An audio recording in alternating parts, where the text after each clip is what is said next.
Krusty Krab pizza is the pizza for you and me.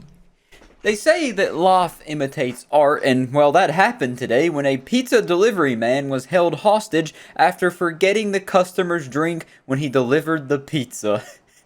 And if you have a decent taste in TV shows, the crime I just described is going to feel eerily similar to an episode of SpongeBob, more specifically Season 1, Episode 5, known as Pizza Delivery, where the new item is introduced to the Krusty Krab menu known as a Krusty Krab pizza, and Squidward and SpongeBob are tasked with delivering these pizzas to customers on a boulder. But remember, it's not just a boulder, it's a rock. And while they're delivering these pizzas, they happen to stumble upon a pretty unhappy customer because SpongeBob forgot his drink. So he refuses the pizza and slams the door in his face after he says the famous line that I'm sure you all know the words of. How am I supposed to eat this pizza without my drink? My diet Dr. Kelp! Anyways though, hopping back over to the real story, this is just one of the goofiest crimes I've ever heard of, and plus it's so similar to that SpongeBob episode that I had to talk about it. It happened in Pennsylvania when a pizza delivery driver lived to tell the tale after he was held hostage for mistakenly not delivering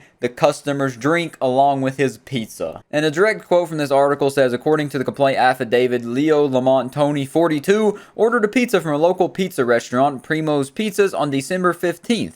After the delivery man dropped off the pizza, Tony allegedly exited his apartment and asked where his soda was. I can just see him now, this overweight 42-year-old named Leo Lamont Tony, walking out and saying, "Where's my drink? How am I supposed to eat my triple deluxe shakaroni without my Dr. Pepper?" But after he stepped out and asked where his soda was, authorities say that Tony then forced the victim into his house where he locked the door and trapped him inside of his home. I don't know what his end goal was. He didn't say call your boss, tell him to bring the soda, or you get it, do like a little bit of a ransom. I'll trade you your worker for your soda. Nothing like that. He just locked him in there, I guess expecting him to stay like a good little pizza delivery driver. But anyways, obviously, the pizza delivery driver pushed the man out of the way. He forcefully shoved Tony out of the way, opened the door, and ran. He fled away from the guy's house. So not only is Leo Lamont Tony that he gets this upset to where he tries to kidnap a driver for getting his soda on a delivery order, he also is terrible at kidnapping. 1 star out of 10 for the kidnapped attempt.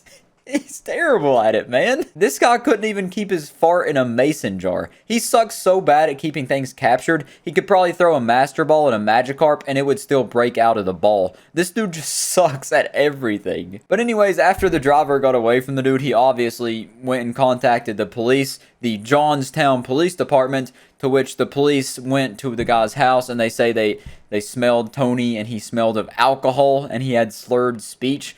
So this guy's also a raging alcoholic. Who's seen that twist coming? That's an M. Night Shyamalan one for sure. But they ended up taking him down to the station where he was booked at the Public Safety Building on Washington Street and faces charges of false imprisonment. But this story gets even sillier because the guy, Tony, who tried to kidnap the driver, he goes by the nickname Pooker.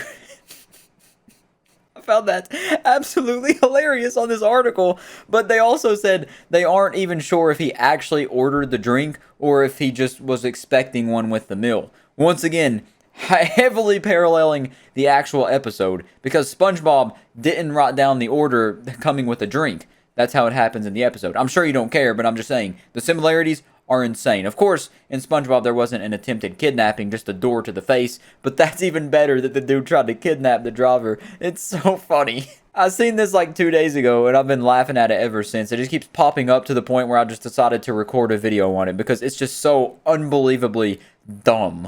Realistically speaking, that's one of the worst reasons you could kidnap someone also, because they messed up your order. Come on now. But that's where this story comes to an end because Tony, or Pooker, still can't believe that's a nickname.